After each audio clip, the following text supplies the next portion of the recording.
¿Qué es lo primero que se te viene a la cabeza cuando piensas en Suecia? Quizás sea el diseño minimalista de IKEA, la música pop atemporal de ABBA o la seguridad de un coche Volvo. Lo más probable es que imagines un paraíso invernal, una sociedad ordenada y perfecta donde todo funciona. Es una marca, cuidadosamente pulida y exportada al mundo. Pero, ¿y si te dijera que esa imagen es una ilusión cuidadosamente construida?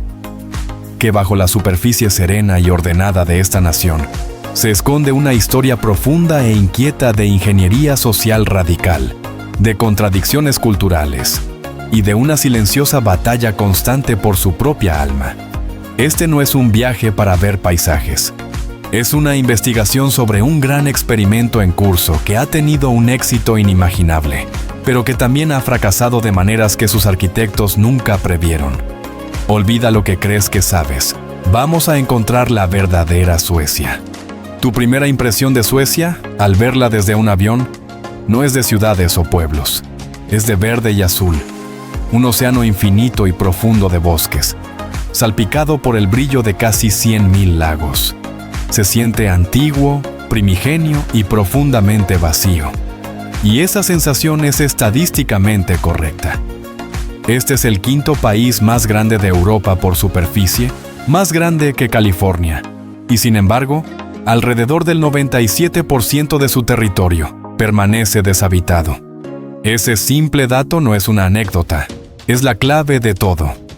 Es el vasto y silencioso escenario sobre el que se ha construido toda la identidad sueca.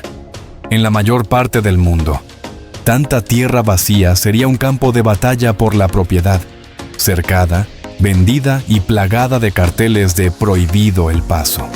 Pero aquí, la relación entre la gente y la tierra se rige por un principio tan arraigado que es más un instinto que una ley. Allemansrätten. El derecho de acceso público significa que tú, yo, cualquiera, tiene derecho a caminar, acampar, esquiar o recoger bayas en casi cualquier terreno, público o privado, siempre que te adhieras al simple credo: no molestar, no destruir. Esto no es solo una regla amigable para el turista, es un contrato social con la naturaleza misma, una filosofía que postula que la tierra no pertenece realmente a un individuo, sino al colectivo. Es una idea radical en un mundo obsesionado con los derechos de propiedad. Este derecho fomenta una conexión poderosa, casi espiritual, con la naturaleza que da forma al carácter nacional. Explica el profundo, casi religioso, amor de los suecos por el aire libre, su obsesión por retirarse a sus cabañas de verano, o estugas, y su comprensión innata de que el bienestar está ligado al bien colectivo. El bosque no es un recurso para ser explotado, es una catedral para ser venerada, un espacio compartido para el consuelo público. Esta relación fundacional con el paisaje vasto y vacío forjó a un pueblo que entendió desde el principio que tenían que depender los unos de los otros. Los inviernos brutales y oscuros y las cortas e intensas temporadas de cultivo del pasado no permitían el mito del individualista rudo. Sobrevivías como pueblo, como bai, como comunidad, o no sobrevivías en absoluto. Y fue esta comprensión primigenia, este ADN colectivista forjado en los fríos bosques, lo que finalmente les daría la audacia de construir uno de los proyectos sociales más ambiciosos de la historia humana. No se puede entender la Suecia moderna sin comprender una idea simple, pero profundamente revolucionaria: Folkhemmet, o el hogar del pueblo. El término fue popularizado en un discurso histórico de 1928 por el primer ministro Per Albin Hansson. Mientras el mundo se fracturaba, cayendo en las ideologías brutales del fascismo y el comunismo, Suecia eligió un tercer camino. La idea era desmantelar metódicamente la vieja sociedad de clases de amos y siervos y reconstruir la nación para que funcionara como una buena familia. Una donde todos contribuyen, todos son cuidados y nadie se queda atrás. Era una promesa de reemplazar la pobreza por la seguridad y la desigualdad por un radical sentido de comunidad. Esto no fue solo un eslogan político florido. se convirtió en el plan maestro literal de la nación durante el siguiente medio siglo. Es la razón por la que los suecos pagan algunos de los impuestos más altos y progresivos del mundo, y por la que, en su mayor parte, lo han hecho voluntariamente. Esos impuestos no se ven como una carga, sino como una cuota de suscripción para ser miembro de una sociedad de alto funcionamiento. Son los ladrillos y el cemento del hogar. En Tatolatapum, pagan por un sistema que te cuida desde la cuna hasta la tumba, donde la educación universitaria es gratuita, asegurando que el talento no esté limitado por la riqueza. La sanidad es un derecho universal, desvinculado del empleo. El cuidado infantil es asequible y de alta calidad, lo que permite una de las tasas más altas del mundo de participación femenina en la fuerza laboral. Y luego está la política de permiso de paternidad, la joya de la corona del sistema. Los nuevos padres tienen derecho a 480 días de permiso remunerado para compartir entre ellos por cada hijo, con 90 de esos días reservados específicamente para el padre, para fomentar la responsabilidad compartida. Es un sistema diseñado no solo para apoyar a los ciudadanos, sino para moldearlos activamente en miembros más iguales y comprometidos de la familia. Esta completa red de seguridad crea una increíble sensación de seguridad, o trygghet. Es la base de sus altas clasificaciones en felicidad, seguridad y calidad de vida. El Estado no es un adversario. Es el facilitador último de la libertad individual, la libertad del miedo a la pobreza, la enfermedad o la indigencia. Pero para que un hogar como este funcione, se necesita más que leyes e impuestos. Se necesita un conjunto de reglas no escritas, un software cultural que todos acepten ejecutar. Y ahí es donde las cosas se ponen realmente interesantes y, para un extranjero, profundamente confusas. Entra en una oficina sueca, en una cola en la farmacia o en una reunión social y lo sentirás de inmediato. Un orden silencioso, una ausencia de voces altas, una falta de alarde o de exhibición emocional. Este es el sistema operativo de Suecia en acción y se ejecuta con un código potente y no escrito. El primer y más famoso principio es lagom, una palabra sin traducción directa al español. Es una filosofía que significa la medida justa. Ni demasiado, ni demasiado poco. Es un llamado cultural a la moderación, el equilibrio y lo apropiado que lo impregna todo. Lo ves en su diseño limpio y funcional que evita la ostentación. Lo sientes en su preferencia por el consenso en las reuniones, donde se evita el conflicto y las decisiones se toman colectivamente. Y lo experimentas en sus interacciones sociales. Lagom es la fuerza que desalienta el exceso y promueve la justicia. Se trata de ser parte del grupo, no de elevarse por encima de él.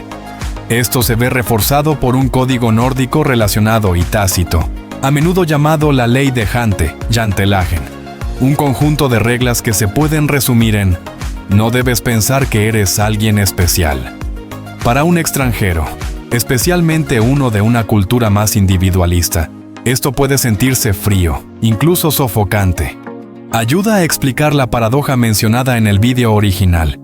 Los suecos son educados y serviciales, pero tienen fama de ser difíciles para hacer amigos. No es que sean maleducados, simplemente operan en una frecuencia cultural que valora la reserva, la humildad y el evitar imponerse a toda costa. Presumir de tus logros o entablar una conversación ruidosa y emotiva se considera una transgresión social. Entonces, ¿cómo una sociedad tan reservada llega a conectar? A través del segundo principio, fika. A simple vista, es solo una pausa para tomar café y un pastel. Pero en realidad, es una de las instituciones sociales más importantes de Suecia. El fika es una pausa obligatoria, un momento ritualizado en el que el trabajo se detiene. Las jerarquías se disuelven temporalmente y la gente conectan a un nivel humano con un café y un rollo de canela, kanelbulle. No es un café para llevar, bebido deprisa en tu escritorio. Es un tiempo dedicado y protegido para la conversación. Mientras que un sueco puede no entablar una charla trivial en la parada del autobús, se abrirá durante el fika. Es el espacio designado para la conexión social que el lagom podría inhibir. Entender el fika es entender que la sociedad sueca no es fría, sino estructurada. Hay un momento y un lugar para todo, incluida la amistad. Descifrar este código es el primer paso para cualquier extranjero que espere integrarse de verdad. Así que tienes una sociedad construida sobre la moderación, el consenso y el no destacar. Suena como la receta perfecta para una economía estable, cómoda, pero en última instancia, poco inspiradora. Una nación de seguidores de reglas, no de innovadores. Y estarías completa y espectacularmente equivocado. Porque esta nación tranquila y lagom es, per cápita, una de las incubadoras de tecnología más explosivas del planeta. Este es el lugar de nacimiento de Spotify, que cambió fundamentalmente la industria de la música. Es el hogar de Klarna, el gigante fintech que redefinió los pagos online, y de Mojang, los creadores del fenómeno cultural global Minecraft. Es el motor detrás de Skype, Oatly y iSettle. Durante años, Estocolmo ha producido más empresas tecnológicas de $1.000 millones o unicornios per cápita que cualquier otro lugar del mundo fuera de Silicon Valley. ¿Cómo es esto posible? La respuesta reside, paradójicamente, en el mismo estado de bienestar que parece tan tradicional. El Folkhemmet actúa como una masiva red de seguridad nacional. Cuando la universidad es gratuita, no estás lisiado por la deuda estudiantil el resto de tu vida. Cuando la sanidad es un derecho garantizado, no tienes que aferrarte a un trabajo corporativo que odias solo por el seguro. Cuando hay un fuerte sistema de apoyo social, el riesgo de empezar un negocio y fracasar no es un evento catastrófico que te arruine la vida. Esta seguridad fomenta una cultura de innovación. Le da a la gente la libertad psicológica y financiera para arriesgarse, para experimentar, para crear algo nuevo, sabiendo que el hogar los recogerá si caen. Además, la inversión gubernamental temprana en Internet de alta velocidad para todos, una cultura empresarial no jerárquica donde la idea de un desarrollador junior se toma en serio, y una población altamente educada y con buen nivel de inglés, crearon el ecosistema perfecto. Esta explosión creativa existe junto a las potencias industriales tradicionales de Suecia. Marcas como Volvo, Scania y Ericsson, conocidas por su ingeniería de clase mundial, su fiabilidad y, sobre todo, su seguridad. El dominio de Volvo en las carreteras suecas no es solo orgullo nacional, es un reflejo del carácter nacional, un compromiso de proteger a la familia, de diseñar soluciones que garanticen que todos lleguen a casa sanos y salvos. La vieja Suecia de la industria y la nueva Suecia de la tecnología no están en conflicto. Son dos caras de la misma moneda, ambas nacidas de una cultura que valora las soluciones inteligentes, sostenibles y colectivas. Durante décadas, el modelo sueco parecía casi impecable. Era una máquina bien engrasada que funcionaba con un combustible de homogeneidad cultural, prosperidad de la posguerra y consenso social. Pero el hogar del pueblo fue diseñado para una familia que se veía, pensaba y actuaba de manera similar. En los últimos 50 años, la familia ha cambiado drástica e irrevocablemente, y el hogar ahora está bajo una tensión creciente. La historia de la inmigración en Suecia es una historia de nobles intenciones que se encuentran con complejas realidades. Comenzó en la era de la posguerra con la migración laboral de Finlandia y el sur de Europa para alimentar la floreciente economía. Luego vinieron oleadas de refugiados políticos, del Chile de Pinochet en los 70, de Irán e Irak en los 80 y de los Balcanes devastados por la guerra en los 90. Suecia, guiada por sus ideales humanitarios y su autoimagen como una superpotencia moral, abrió sus puertas. Pero el desafío más significativo y transformador llegó en 2015, cuando durante la crisis migratoria europea, Suecia acogió a más refugiados per cápita que ninguna otra nación de la UE, principalmente de la guerra en Siria. El sueño era crear una utopía multicultural exitosa, una extensión del folkhemmet para todo el mundo. La realidad ha sido mucho más difícil. El desafío de integrar a un gran número de personas de orígenes culturales, lingüísticos y religiosos muy diferentes en una sociedad construida sobre reglas no escritas y conformidad social ha sido inmenso. Esto ha llevado al surgimiento del Utanforskap, un término que significa marginación o exclusión. La segregación se ha convertido en un problema importante, con profundas divisiones sociales y económicas creciendo entre la población nativa sueca y las comunidades de inmigrantes, a menudo concentradas en los suburbios de hormigón de las principales ciudades. Estos proyectos de vivienda, irónicamente construidos en los años 60 y 70 como parte del utópico Millionprogrammet, Programa del Millón, se han convertido en algunos casos en áreas con alto desempleo y alienación social.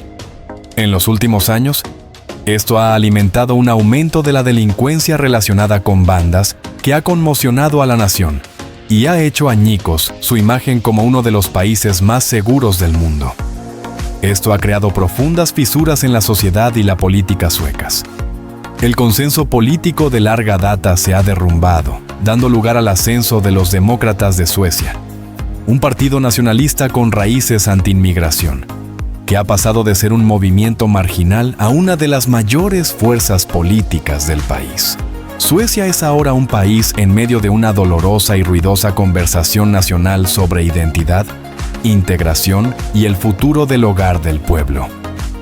Visitar Suecia hoy es ser testigo de una nación que se mira al espejo y se pregunta, con gran ansiedad, ¿en qué quiere convertirse? Ante estos inmensos desafíos sociales, ¿hacia dónde se vuelve un país como Suecia? Se vuelve hacia lo que mejor sabe hacer, buscar una solución racional y de ingeniería a un problema complejo. Y el problema más apremiante que ahora intentan resolver para el mundo es el futuro del planeta mismo. Estocolmo es una ciudad construida sobre el agua, un impresionante archipiélago donde la naturaleza no es solo un telón de fondo, sino un personaje central y respetado. Fue nombrada la primera capital verde de Europa en 2010, y esto no es un mero eslogan de marketing. La ciudad aspira a estar libre de combustibles fósiles para 2040. El compromiso con el ecologismo es palpable y práctico. Hay peajes de congestión para entrar en el centro de la ciudad. El transporte público es tan eficiente y extendido que muchos residentes de Estocolmo no tienen coche. Y luego está el reciclaje. Es tan avanzado, tan total, que durante años Suecia ha tenido que importar basura de otros países solo para mantener en funcionamiento sus plantas de conversión de residuos en energía de última generación. Piensa en eso. Se han quedado sin su propia basura. Esta conciencia medioambiental es una extensión natural de la psique nacional. El respeto por la naturaleza nacido del Allemansraten ha evolucionado hacia una responsabilidad global, quizás combinada con una ética de trabajo luterana que imparte un deber moral de ser responsable y cuidar la creación de Dios. Por lo tanto, no es coincidencia que la activista climática más famosa del mundo, Greta Thunberg, sea sueca. Es producto de una cultura que cree en la acción colectiva y confía en la ciencia para resolver problemas. Su famosa huelga escolar frente al Parlamento sueco no fue solo un acto de protesta al azar. Fue un acto profundamente sueco. Fue un llamado racional, directo y obstinado a la conciencia del hogar colectivo, para hacer lo que es correcto. Para Suecia, salvar el medio ambiente no es solo una cuestión política, es el proyecto de ingeniería definitivo. Así que, Suecia no es la utopía simple de los folletos, es algo mucho más interesante, un laboratorio viviente para algunas de las preguntas más grandes de nuestro tiempo. Es una nación que negocia constantemente entre el individuo y el colectivo, entre un pasado homogéneo y querido, y un futuro multicultural y complejo. Es un testimonio del increíble poder de una visión compartida, pero también un duro recordatorio de que incluso los hogares mejor diseñados deben adaptarse cuando la familia que vive dentro cambia. demuestra que el progreso no es un destino sereno, sino un proceso constante, difícil y a veces doloroso de reinvención. ¿Qué parte de este experimento sueco te ha sorprendido más? ¿Fue la filosofía del lagom, el estado de bienestar que te acompaña toda la vida, o la compleja realidad de su historia de inmigración? Comparte tus ideas o preguntas en los comentarios. Si esta historia te ha abierto una nueva perspectiva, comparte este video con un compañero de viaje al que le encante mirar más allá de la superficie. Y para más análisis profundos de los lugares más fascinantes e incomprendidos del mundo, asegúrate de suscribirte al canal. Gracias por acompañarme en este viaje de descubrimiento.